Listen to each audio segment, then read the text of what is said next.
Good Sunday to you.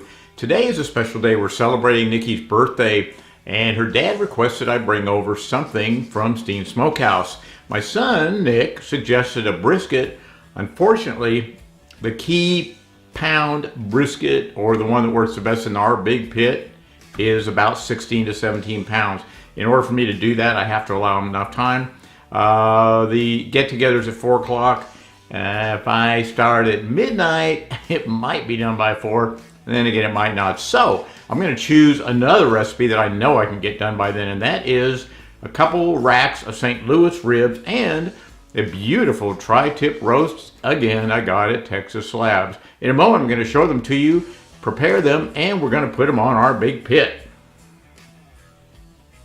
These are our actually 3 cuts of meat we're going to cook today. This is a beautiful tri-tip. If you remember how a brisket is, there's the flat and the point. This almost looks like a brisket. This is the thicker part of the tri-tip, and this is the smaller part of the tri-tip. And the way the grain runs is not dissimilar to a brisket.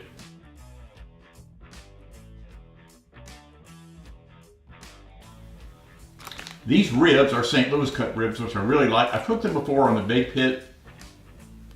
I've never cooked these 2 cuts together on the big pit. This one's going to finish differently than this one. The ribs are going to be done when they're done. This one's going to be done, I'm going to use a ThermoWorks smoke to kind of gauge the temp on this. I'm trying to get to a target temp of 140. When it gets to 140, I'm going to pull it off and wrap it and kind of set it aside. The ribs, you know, ribs are ribs. They're different thickness, they're different length, they're different everything. So they're going to be done whenever they're done. I'm looking forward to doing this. It's actually kind of an experimental cook for me. So if you'll hang on for just a minute, I'm going to get these unwrapped, seasoned, and ready to put on the big pit. I changed my mind on the rub for the tri-tip. This thing's got so much marbling in it, it's really beautiful. Remember we said about the grain switching directions right about there? I'm going to use something I found online, and it's kind of like more of a Santa Maria based recipe. Santa Maria, California is kind of where the tri-tip became famous, near as I can tell. Anyways, 2 tablespoons fresh ground pepper, 2 tablespoons kosher salt. And they have 3 tablespoons of garlic powder. I'm going to change that. I'm putting 2.5 tablespoons of garlic powder and putting 1/2 teaspoon of cayenne in it, just for a little bit of a different character. So I've already done the other side, and in a moment I'm going to do this side, and that's all we're going to do to the tri-tip. I'm actually putting quite a bit of this on there. I haven't ever cooked it exactly like this. I've cooked it in the pit barrel before, but I've never cooked it on the big pit. So it's going to be in there with our 2 racks of ribs that we're going to use the GQ, the rub seasoning on. So I've already done the sides of this. I've done all of it. That's all we're going to do to the tri-tip. Now I'm going to let it sit in the refrigerator for a few hours. I've already got the other rack ready. These are real beautiful. They're cut real nice at Texas slabs. I am going to pull the membrane off. I've already done the other one. Sometimes I do, sometimes I don't. But when I cook them on the big pit like this, I like to pull the membrane off. So sometimes this membrane comes out kind of rubbery, and I don't want to have anything to interfere with the pleasure we have in eating them. So if you'll hang tight a minute, I'm going to attempt to get this off of there. The easiest way I found is to hold one end with whichever hand is most convenient for you. Grab the membrane with a paper towel, kind of gently get it started, and once you have an adequate piece of it,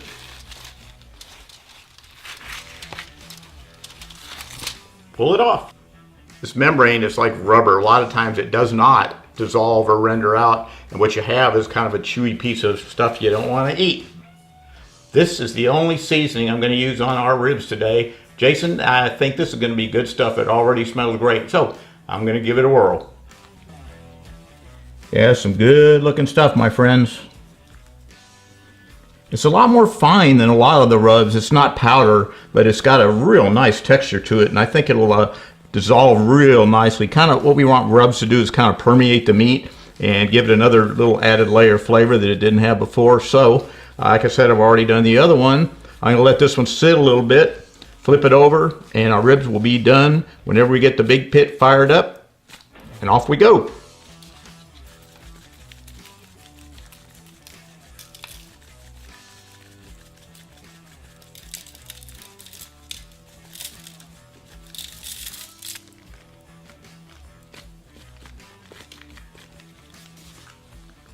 All done.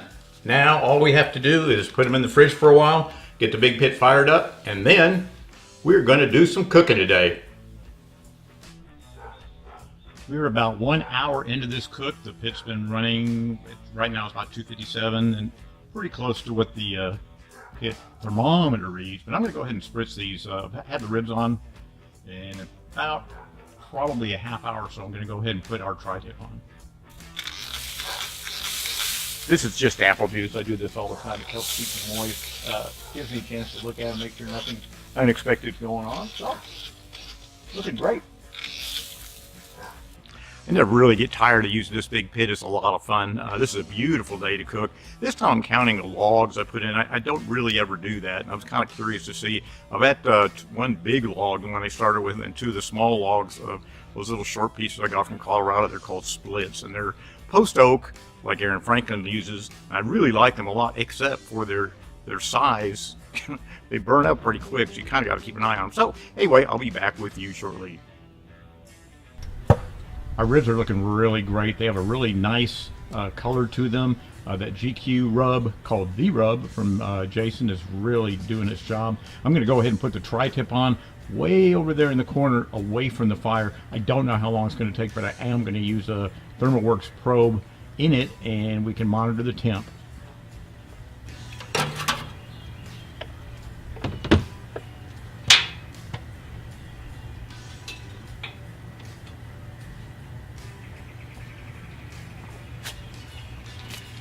That looks like a nice spot for it.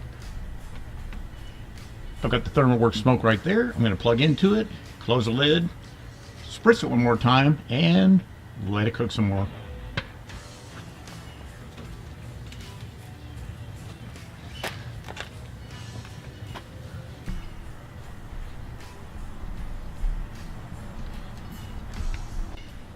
I'm not actually cooking the ribs by temp. I'm cooking them till they're done.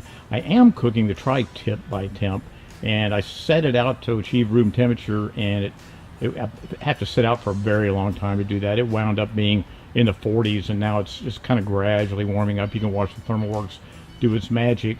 I usually don't use a thermometer in the pits. ThermoWorks makes great stuff. I'm just doing this because I took the heat deflector out, and I'm kind of unsure. I sort of have to relearn to use my pit again. So anyway, on we go. So our ribs are pretty close to being done. They have a really nice kind of a mahogany, beautiful finish to them. The tri-tip's back there in the back left. I just put it on. It's at 77. It still needs to go, gosh, it needs to go about 63 degrees to get to 140. Everything's rolling right along. Our tri-tip is about 10 degrees from being done on the inside. Our ribs are really getting close. I'm using Manuel Rios barbecue sauce on the ribs. It's called You Know You Want It. And it's great stuff. You should check them out. Anyway, not too far from being done. I'm going to have to wrap all this stuff because this stuff is going to move to another location once I get it done. My friend Manuel Rios, El Rabbit's Barbecue, he makes this You Know You Want It barbecue sauce, and I think I'm actually going to baste these ribs 2 or 3 times before I take them off. This is great stuff. I've never tried them on ribs, so let's see how it does.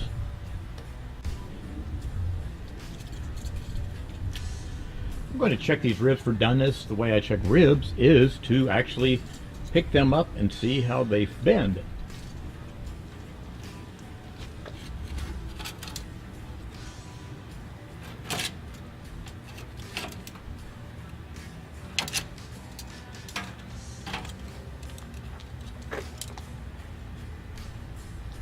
They're pretty close, probably 20-30 minutes away. I'm going to pull them off and wrap them. Oh yeah, this thing's, oh my goodness.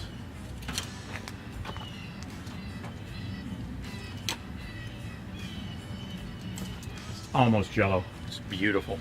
I think I'm going to put some of that same basting on the tri-tip. Won't hurt it any, it'll give it a nice, beautiful color.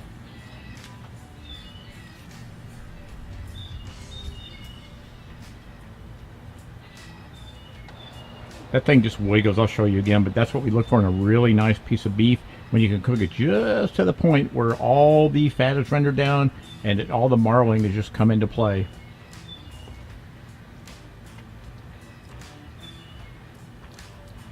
Oh yeah, beautiful. Oh yeah. Ooh. Oh, look at that.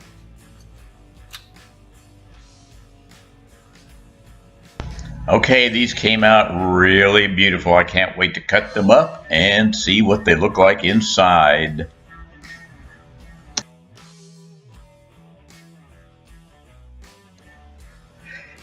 These came out really nice. I'm going to cut one rack up, this one on the top, and then the other one I'm going to leave intact and then cut it up when I get to the other location.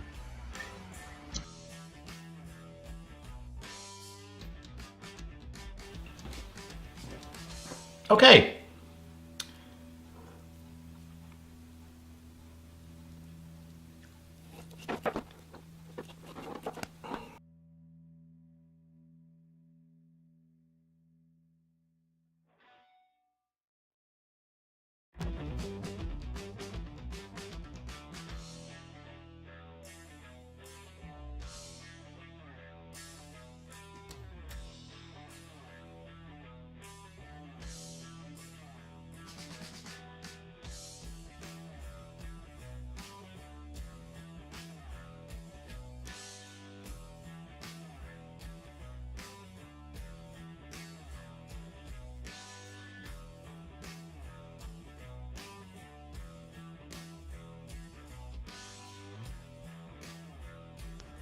This came out really nice. I'm going to cut this against the grain, which I'm showing you right now. I'm going to slice it there and there. And I'm going to cut little slices all the way across until I get to the middle. And then I'm going to change the way I cut it. And we're going to serve it that way. Yeah, this came out really nice. It's really medium rare.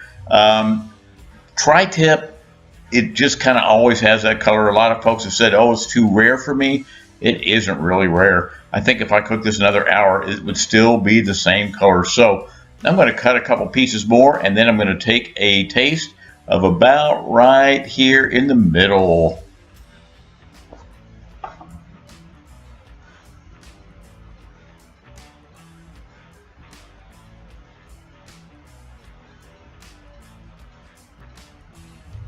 Okay, here we go. The tri-tip's more toward the back, and it's kind of in the middle, but gosh, if you cook this right and all you have to do is achieve 140, it's just an amazing cut of meat.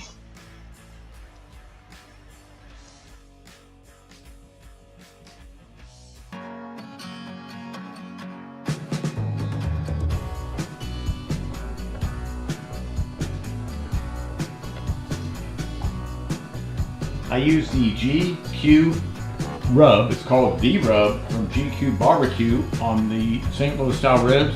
They came out amazing. And I use salt, pepper, garlic, kind of the Santa Maria seasoning on the tri-tip. I'm completely happy with both of them. They came out amazing. This has a really, really nice deep beef taste. And these are your classic spare ribs, St. Louis style spare ribs. Anyway, thank you for watching SteenSmokeHouse. I'm getting ready to move this to some friend's house, and they're going to see if they like it or not. So I appreciate you watching. Give me a thumbs up. Subscribe. Thanks for watching SteenSmokeHouse.